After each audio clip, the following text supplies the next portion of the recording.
नमस्कार। उत्तर प्रदेश के दरोगा बाबू, आपका हमारे भाषा गुरुकुल यूट्यूब चैनल में स्वागत है। यहाँ पर यूपीएसआई के हिंदी व्याकरण, हिंदी साहित्य मॉडल पेपर एग्जाम के टिप्स से संबंधित चर्चा की जाएगी। उत्तर प्रदेश सब इंस्पेक्टर और Uttar Pradesh police SSC GD और जिसमें भी हिंदी सब्जेक्ट आता है, हिंदी विषय आता है, निश्चित सफलता हेतु आप हमारे यूट्यूब चैनल से जुड़ सकते हैं। तो अगर जीत की हो तो घाव मायने नहीं रखते। इसी के साथ आइए हम तैयारी करते हैं और पहला चैप्टर वर्णमाला के विषय में सिर्फ हम जानेंगे, उसके बाद फिर आगे हम चर्चा करेंगे। तो आइए चर्चा करते हैं। परिभाषा क्या है?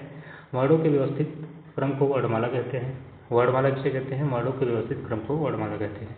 स्वन या ध्वनि, ध्वन या स्वन दोनों एक ही भाषा है। स्वन जो है ग्रीक शब्द है, फोन का ग्रीक शब्द है।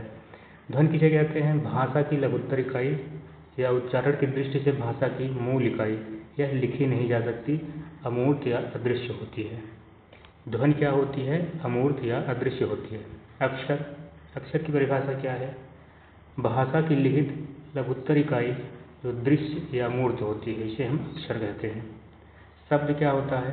वर्णों का वह समूह जो सार्थक व स्वतंत्र हो शब्द कहलाता है। वर्णों का वह समूह जो सार्थक व स्वतंत्र हो शब्द कहलाता है।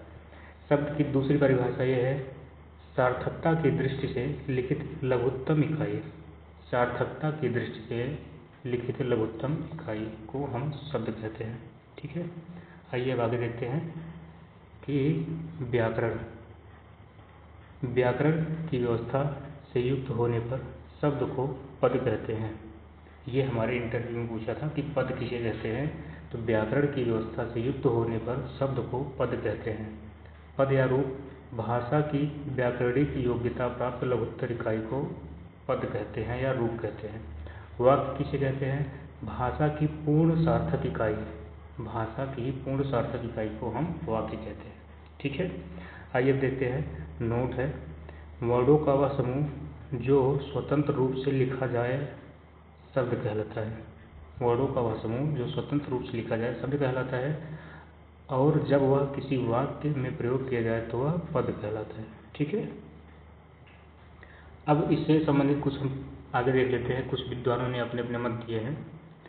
पतंजलि ने क्या कहा है कि स्वर स्वतंत्र हैं और व्यंजन उन पर आश्रित हैं। ये पतंजलि ने अपने महाभाष्य ग्रंथ में लिखा हुआ है। स्वर स्वतंत्र हैं और व्यंजन उन पर आश्रित हैं। ठीक है, आप धीरे धीरे पढ़ते जाइए हमारे साथ, आपको बहुत सारा ज्ञान मिलेगा, लेकिन धीरे ही पढ़ाएंगे, बहुत तेज नहीं पढ़ा पाएंगे। स्वर व व्यंजन के विषय में पतंजलि ने ही सबसे पहले 2री शताब्दी ईसा पूर्व में चर्चा की थी।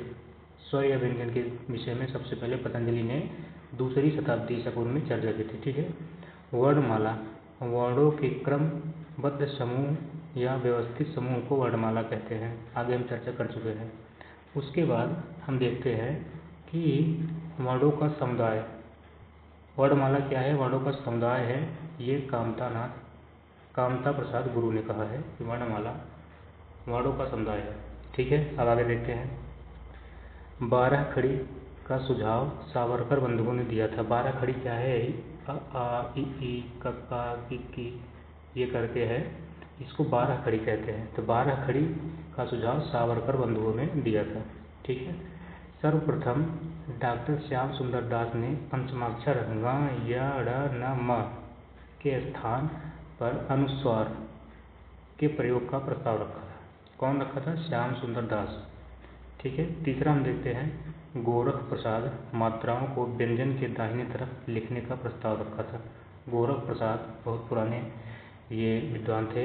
इन्होंने लिखा कि व्यंजन के दाहिने, जैसे हमको राम लिखना है, राम लिखना है, तो ये व्यंजन के दाहिने स्वर जो हमको लिखना है, व्यंजन के दाहिने तरफ लिखना है। यही ये सुझाव दिए थे। ये जो तीनों प्रश्न है ये हिंदी साहित्य के हैं। ठीक है, तो आप लोग इतना देखिए, फिर अब आगे हम चर्चा करेंगे। अभी हम आपको ये बताएंगे जैसे क से लेके ज्या तक कैसे पढ़ा जाता है। क ख ग घ ङ चा छा जा झा ञ। जैसे ङ के क्या पढ़ते हैं? अंगा, ये गलत है। इया, ये गलत है। हम आपको शुद्ध एकदम पढ़ाएंगे, एकदम व्यवस्थित रूप से पढ़ाएंगे, लेकिन आप हमारे साथ जुड़े रहें। धन्यवाद।